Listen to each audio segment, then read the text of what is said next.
Pocas cosas despiertan más pasión en mi vida como lo es la selección mexicana. Y si no has estado viviendo debajo de una piedra, te has dado cuenta que la selección no está jugando bien y los resultados no acompañan.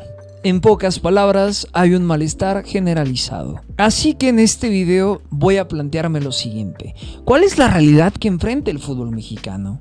¿Qué nos espera en el próximo Mundial de 2026 que se va a disputar en este país? ¿Es buena idea la de quitar a Javier Aguirre para poner a otro técnico? ¿Qué tanta culpa tiene la Federación Mexicana y la Liga en este mal momento? Entre muchas otras cosas. Eso y mucho más es lo que vamos a hablar en el video de hoy.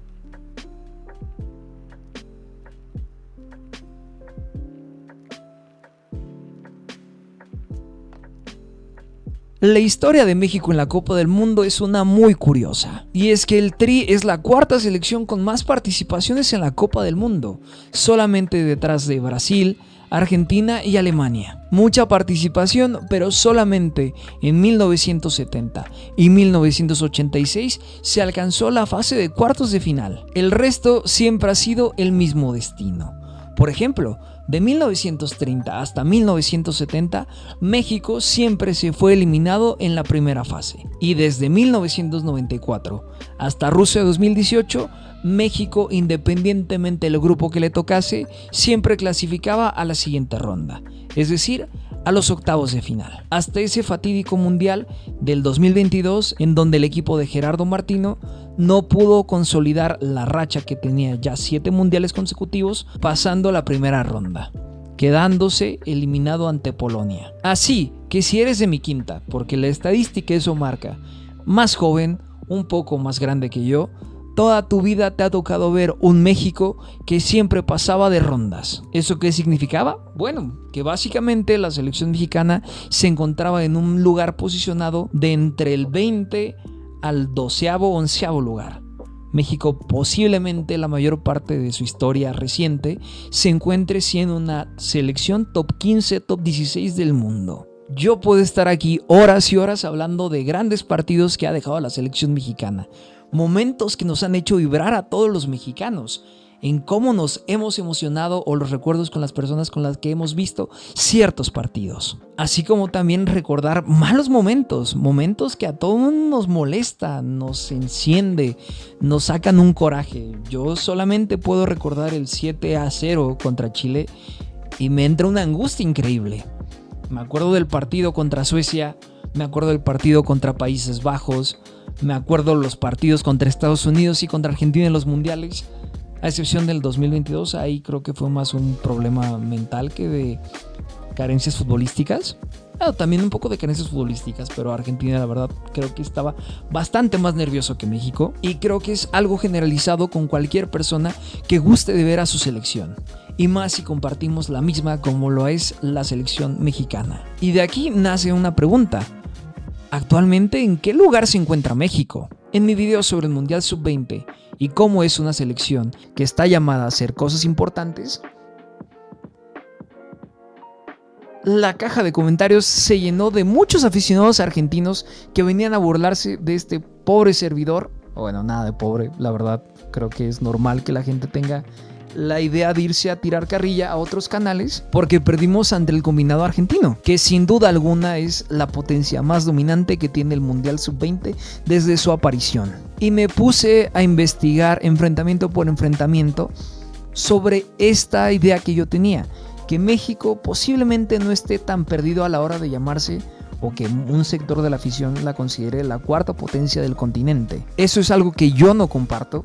Creo que Brasil, Argentina y Uruguay están en dimensiones totalmente distintas a lo que sucede con el resto de países que practicamos este deporte en este continente, y me encontré una grata sorpresa, y es que en el registro histórico de cara a cara enfrentamientos entre selección a selección, México tiene un saldo favorable contra todos los países de CONMEBOL, exceptuando Brasil y Argentina. Contra Uruguay la historia es bastante peculiar, ya que tiene un récord perfecto de 8 victorias, 8 empates y 8 derrotas a fecha de 19 de noviembre de 2025. Eso es a nivel CONMEBOL. Si hablamos de CONCACAF, no hay ningún equipo que sueñe con tener un récord positivo ante México. Pero ojo, estamos hablando a nivel histórico.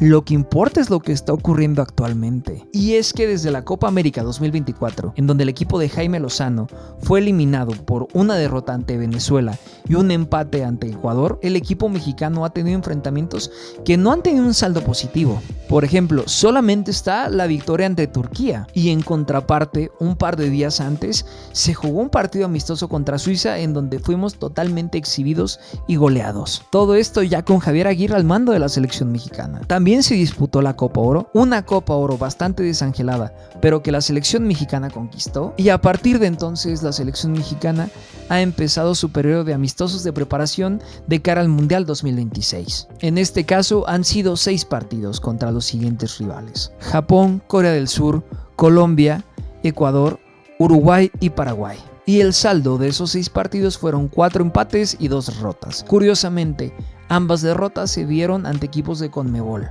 Para mí es muy evidente que estamos muy lejos de estar en ese lugar 20, 16, 11 que durante muchos años había ocupado el fútbol mexicano. La verdad es que yo no soy un oráculo, tampoco soy un pitonizo, pero México 2026 posiblemente haga lo que ya nos tiene acostumbrados la selección mexicana, que es clasificarse a la siguiente fase del torneo. El mundial se va a disputar en nuestro país. Creo que nosotros, por el simple hecho de vivir aquí, tenemos normalizado una ventaja que poca gente está hablando, y es el tema de la altitud. A ello hay que sumar que los partidos que va a disputar México van a ser como locales. Vamos a estar en el imponente Estadio Azteca, que siempre ha pesado, y también la selección va a jugar en Guadalajara, una ciudad muy identitaria para lo que representa ser mexicano. El sorteo mundialista todavía no se lleva a cabo, pero aún así este mundial es tan accesible no solamente por el cupo aumentado que hubo, sino que se permite que hasta un tercer clasificado pueda acceder a la siguiente ronda, que ese sería el peor de nuestros fracasos. Estoy casi seguro que el fracaso que fue Qatar 2022 no se va a volver a repetir, pero eso no significa que la Federación Mexicana esté trabajando por evitar que algo así suceda, ya que la Femex Food le da absolutamente igual el mérito deportivo. A ellos lo único que siempre les ha importado es que la selección mexicana sea redituable. El Tri puede empatar los partidos que sean, puede salir humillado, puede perder, puede disputar, puede ganar algún partido, da igual. A la Federación Mexicana lo que le importa es que se siga vendiendo y que la gente muestre interés en la selección. Algo que, aunque muchos intentamos fingir que no nos importa, seguimos viendo qué es lo que ocurre partido tras partido. Pocos técnicos en la historia del fútbol mexicano han estado más ligados a la selección mexicana que Javier Aguirre. El vasco, ya fuera como jugador en 1986, como auxiliar técnico de Miguel Mejía Barón en 1994 y como bombero, como lo fue en 2002 con el proceso de Enrique Mesa, y en el Mundial 2010 tras la salida de Hugo Sánchez y Sven-Goran Eriksson. En ambos casos de bombero se venía de un panorama realmente lúgubre, con una clasificación que era prácticamente imposible y con la posibilidad de hacer un ridículo en el mundial, en donde siempre hemos sido vistos como víctimas. En 2002, el grupo fue conformado por Ecuador, que debutaba en el mundial, Italia, 3 veces campeona del mundo y subcampeona de Europa en la recién disputada Euro 2000, y Croacia, que en el mundial pasado de 1998 fue la gran sorpresa al llevarse la medalla de bronce. ¿Cuál fue el resultado del grupo? México líder con victorias ante Croacia, Ecuador y un empate que rescató Italia al minuto 85 con un gol de Alessandro Del Piero. Lo que sucedió en el partido de octavos de final ante Estados Unidos da tema para otro video, pero sobre todo queda claro que el planteamiento no fue el correcto y se subestimó muchísimo al equipo rival. En 2010 la historia no fue muy distinta. El grupo fue conformado por Sudáfrica, el debutante del mundial, además de ser la anfitriona, Uruguay, que regresaba a la Copa del Mundo ante su ausencia en 2006 y además de ser 2 veces campeón del mundo con el formato FIFA y 2 más con los Juegos Olímpicos. Y cerrando el grupo estaba Francia, que en 2006 se quedó con el subcampeonato del mundo ante Italia. Una vez más, ¿cuál fue el saldo del grupo? México clasificó a la siguiente fase al quedar en el segundo lugar. Una vez más, al llegar el partido de octavos de final, hubo un planteamiento que no fue el correcto y que va a quedar en la memoria de muchos aficionados mexicanos, el salir con Guillermo Franco y Adolfo El Bofo Bautista ante una selección argentina que te ganaba en ritmo, en intensidad y en prácticamente todas las líneas del campo. Yo sé que el momento en el que se encuentra el país no es el idóneo. México es el país de la eterna crisis. y actualmente hay un momento de algidez que está permeando a otros aspectos de la vida pública. Tal es el caso que ha llegado a algo tan burdo como es la selección de fútbol. Es normal que en un momento de crisis y de hartazgo las personas queramos echar todo a la basura, quemar todo lo que haya y reestructurar y empezar de cero. Pero el problema, tenemos que ser honestos, no es Javier Aguirre. Son causas que podríamos llamar como estructurales. Y sí, ya sé, la selección no convence, no muestra la intensidad característica de Javier Aguirre, no emociona prácticamente a nadie. Pero pocos hombres saben lo que es lidiar con la presión como lo es Javier Aguirre. Y sabe lo que es sentarse en esa silla que es tan caliente y que ha sabido apaciguar. Para muestra están las declaraciones que hizo con todo lo referente a los abucheos que tuvo el tricolor en Torreón. Y no estoy descubriendo el hilo negro al decir que gran parte de los problemas que tiene el fútbol mexicano viene directamente de sus dueños y de la Federación Mexicana. Aquí en Fútbol en Perspectiva somos un grupo de personas que respetamos el trabajo ajeno. No nos gusta insultar de a gratis y siempre queremos ser respetuosos. Por eso quiero darle el mérito correspondiente a Andrés Lilini, que está haciendo un trabajo extraordinario como director de selecciones menores, sobre todo en el aspecto de atracción de talento de jóvenes futbolistas que cuentan con doble nacionalidad. Hablo de Lilini porque me parece que es el más destacado, pero me queda totalmente claro que nadie en el mundo, salvo algunos políticos, están pensando constantemente en ir a su trabajo y hacer las cosas mal a propósito. Uno no puede atentar ante sus intereses personales. Sobre todo porque si te va bien te van a pagar más o puedes subir de cargo. Cualquiera de los dos escenarios es positivo, pero a la hora de hablar de resultados en la Federación Mexicana, parece que el resultado más importante es el del crecimiento económico. Salvo grandes fracasos o grandes escándalos, las cosas en la Federación Mexicana se mantienen igual, ya que lo que importa es la venta de tickets y todo el negocio que existe detrás de la selección mexicana. Y aunque son temas distintos o así nos lo quieren hacer manejar, como lo es la liga con la selección, hay decisiones tan carentes de lógica como la desaparición del ascenso y descenso en el fútbol mexicano que han impactado directamente en la selección. La liga mexicana, al no contar con un ascenso y descenso, se ha vuelto una competición mediocre, ya que al no contar con un castigo que realmente sea punitivo contra el equipo que haga las cosas mal, no pasa absolutamente nada. Puedes tener la peor plantilla del país, no estás invirtiendo, jugaste mal, tuviste un muy mal semestre, 2 malos semestres, no pasa nada, tú vas a tener que pagar y muchas veces esas multas no las han pagado ni completas. Te estoy viendo, Salinas Pliego. Antes, al bajar de categoría, se pierde eso, se pierde la categoría. Tienes que reestructurar la plantilla, tienes que correr jugadores, comprar jugadores y adecuarte a nuevos presupuestos porque es muy distinto un presupuesto de segunda división a uno de primera. Ahora que no existe ese miedo de competitividad, ¿para qué invertimos? No es necesario invertir. ¿Por qué? Porque yo ya tengo garantizada la entrada de dinero, ya sea bien por venta de tickets, aunque gracias al Señor hay muchos equipos que no han llenado sus estadios, por venta de jugadores, que muchos equipos se dedican prácticamente a comprar jugadores, o si no, por la venta de derechos de transmisión a las televisoras. A mí qué más me da si quedo último que si quedo en 11º, 12º, da igual, mi dinero yo ya lo tengo. El fútbol se trata de hacer negocios, al menos aquí en México es así. A más de 5 años de la desaparición del ascenso y del descenso, la liga se ha convertido solamente en una liga de 6 equipos. Los 2 regios, Tigres y Monterrey, América, Cruz Azul, Chivas y Toluca. Solamente esos son los 6 equipos que invierten constantemente, que tienen intenciones de competir por la liga y que llegan a la fase final en cada torneo. Yo sé que las Chivas posiblemente no, a veces se van intercalando, pero bueno, son posiciones y las Chivas siempre tienen que estar aspirando por entrar mínimo a liguilla y competir en el torneo. Si a las Chivas le va bien, de alguna forma el fútbol mexicano se encuentra en un buen estado. Hay otros equipos como León, Pachuca, Necaxa, San Luis y Pumas que a veces esperan colarse a la fiesta grande que es la liguilla, vender jugadores y hacer negocios con el fútbol, pero que no son constantemente equipos que se están reforzando para competir por la liga. Y luego están los equipos que no aportan nada a la liga, como es el caso de Puebla, Mazatlán y Querétaro. A veces equipos como Atlas, Santos, Juárez y Xolos se encuentran transicionando entre los equipos que no han aportado nada en este torneo y que les da absolutamente igual, o en equipos que aspiran a poderse meter a la liguilla y dar una que otra sorpresa. Y es que cada vez la brecha es más grande entre los equipos top, los de la media tabla y los equipos que deberían estar disputando el descenso. Hay un mundo de diferencia.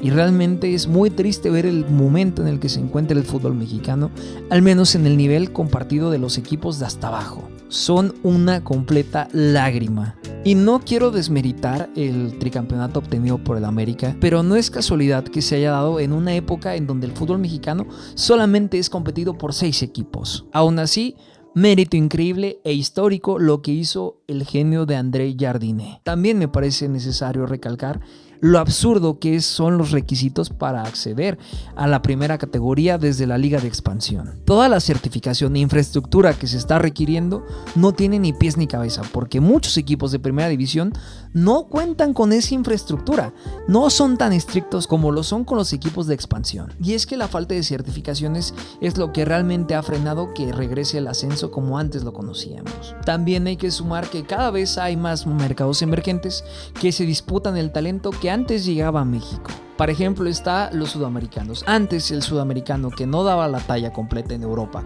o buscaba ya una liga en la que todavía pudiera disputar un ritmo competitivo alto, pero no con la exigencia de la élite como venían. Antes su destino preferido o uno de sus destinos preferidos era el fútbol mexicano.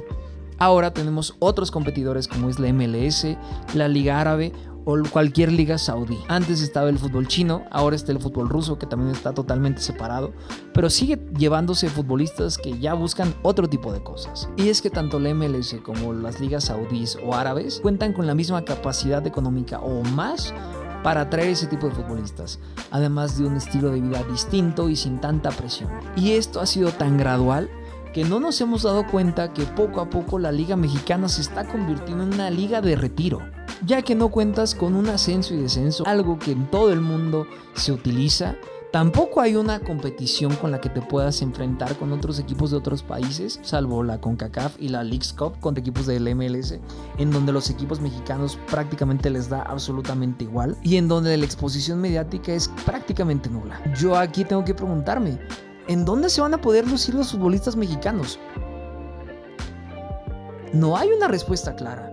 La Leagues Cup, que solamente la vemos en México y Estados Unidos y posiblemente la ven más aficionados latinoamericanos y mexicanos que viven en Estados Unidos que el resto de norteamericanos. Y todavía falta hablar de lo inflado que tenemos el fútbol mexicano respecto al mercado. Para ir cerrando con el video, solamente hay que hablar del caso más evidente, como es el caso de la actual generación que está representando a la selección mexicana. Una vez más, me tengo que retrotraer a mi video del Sub-20 mexicano, porque ahí analicé todos los listados de futbolistas que han ido a mundiales. Y en 2022 fue el mundial en donde más futbolistas debutaban en un mundial, con 16 futbolistas mexicanos. En 2026 vamos a ver cuántos de ellos regresan a otro mundial. No quiero hacer leña de árbol caído, me siento mal por hacerlo, pero esta es posiblemente una de las peores generaciones mexicanas que han existido en cuanto a talento. Y que no tengas talento no es malo per se, ya que hemos tenido antes generaciones de futbolistas que iban más cortas de talento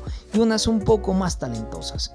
Creo que hay también generaciones de futbolistas que han sido bastante talentosas y todas y cada una de ellas han llegado al mismo lugar, que es a los octavos de final. Pero esas carencias de talento se ven suplidas con otros intangibles, como es la disciplina, la concentración, el trabajo, la táctica y la pasión que ponen en cada jugada. Algo que de momento no he visto en la selección mexicana de Javier Aguirre en este proceso. Cada partido es un estrés constante porque no se genera nada en ofensiva, se tienen jugadas muy individuales y no hay un juego colectivo claro, y en defensa es una lágrima. Cada contraataque uno está con el rosario en la mano rezando que por favor Malagón, Talavera o Acevedo o el portero que sea haga lo que tenga que hacer para evitar el gol del equipo contrario. Y como lo mencioné antes, el mercado mexicano es un melón súper interesante y súper inflado. Una vez más, esto lo digo con todo el respeto del mundo, pero un futbolista como Eric el Chiquito Sánchez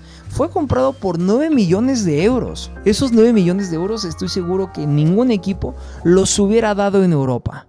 No porque no tenga esa capacidad ni ese talento, es porque el mercado mexicano hay mucho dinero y aquí solemos sobrepagar y mimar muchísimo al futbolista que llega, con muy buenos salarios, con valores de mercado súper altos y con un estilo de vida en los que los hacen vivir en una burbuja que pocas personas pueden permitirse en el mundo. El valor que se paga en la Liga Mexicana no es coherente con el valor que se paga con el resto del mundo. Y es evidente, si tú tienes un mercado interno súper competitivo que te da muy buenos precios, ¿por qué te vas a arriesgar a venderlo a un mercado externo que no te va a pagar lo que tú esperas? Sobre todo si tienes demanda y oferta que satisfacen tus necesidades. No tiene ningún sentido. Así que la salida de futbolistas a otro fútbol se vuelve solamente de 3 vías. Como lo sería esperar que acabe tu contrato para irte como jugador libre, esperando en Dios que no te lesionen o algo malo te pase que te quite posibilidad de que sigas jugando fútbol. Negociar con el club, esperar que llegue una buena oferta y que satisfaga las necesidades del club que te está vendiendo. O la peor de todas, romper tu contrato unilateralmente, no renovando, yéndote a la sub-20, haciendo lo que tengas que hacer con tal de irte, con una alta probabilidad que termines siendo quemado por el medio futbolístico en este país por no haber dejado ni un solo centavo al club que te formó o que te vendió o te hizo popular o te dio la oportunidad y la ventana de exhibirte, posicionarte y ganar reconocimiento. La mayoría de seleccionados mexicanos juegan en el fútbol mexicano. Aquí dan el ancho, aquí juegan bien, aquí son competitivos, pero el resto de selecciones importantes en el mundo están moviendo sus mejores futbolistas al fútbol europeo. ¿Qué seleccionados tenemos actualmente que jueguen en el fútbol europeo? Johan Vázquez, Mateo Chávez, Orbelín Pineda, Santi Jiménez, Raúl Jiménez, Rodrigo Huescas, César Huerta y también, aunque están totalmente separados, está Luis Chávez y César Montes. 9 de 26 futbolistas mexicanos juegan en el fútbol europeo. De ellos, solamente Johan, Raúl y Santiago juegan en una de las 5 mejores ligas del mundo. Y ninguno de ellos, aunque me encantaría decir que Santiago lo hace, juega en alguno de los mejores equipos del mundo. Lo de México no es un problema actual. Estos problemas de los que estamos hablando ya se vislumbraban y se veían desde mucho antes que yo siquiera fuera una idea de persona en este mundo. Lo realmente llamativo es que el fútbol mexicano no ha tenido un crecimiento como uno esperaría de una selección que está llamada a ser potencia, porque lo es económicamente, aunque está en ese top 20, ese top 16 a nivel mundial. Lo es también en población y somos un país que estamos enfermos por el deporte como es el fútbol. Y honestamente hemos tenido jugadores muy buenos, pero el fútbol mexicano no ha crecido. Y curiosamente en otras partes del mundo, otras regiones, el fútbol ha crecido a pasos agigantados. En Sudamérica, por más que las ligas tengan un nivel bajo, los grandes futbolistas que destacan inmediatamente se van a Europa o como mínimo se van al Brasileirao. Aquí no tenemos ni eso. Para muestra está lo de Marcel Ruiz, que no se quiso ir al Flamengo a competir. Actualmente deberíamos sentirnos afortunados de estar en la zona en la que estamos y por ser anfitriones, ya que gracias a eso tenemos un lugar seguro en este mundial. Porque estoy seguro que estas eliminatorias de CONCACAF nos hubieran hecho sufrir como pocas veces se ha visto. Por ejemplo, Costa Rica y Honduras ya se hacían con un boleto para la clasificación al Mundial y las dos fueron eliminadas. Para mí lo único que nos queda hacer es tener confianza en este proceso, o lo que queda de él. Esperar que no se vaya a hacer un ridículo y que a partir de la finalización de este mundial comience un proceso para 2030, porque el fútbol necesita cambios que son inminentes y sobre todo tener un proyecto serio, que estoy seguro que va a ser encabezado por Rafael Márquez y Andrés Guardado como su segundo. También se viene un relevo generacional que confío que va a tener mucha calidad, pero solamente nos queda confiar y apoyar, como lo hicimos en el 94, en el 98, en el 2002, en el 2006, en el 2010, en el 2014 y en el 2018. Y sobre todo porque hay un niño que, aunque muchos dicen que es desubicado por las declaraciones que ha hecho, hubo uno que pensaba igual. Y no solamente es cuestión de imaginar cosas chingonas, es la actitud, es la mentalidad y es el trabajar día a día por conseguir tus objetivos.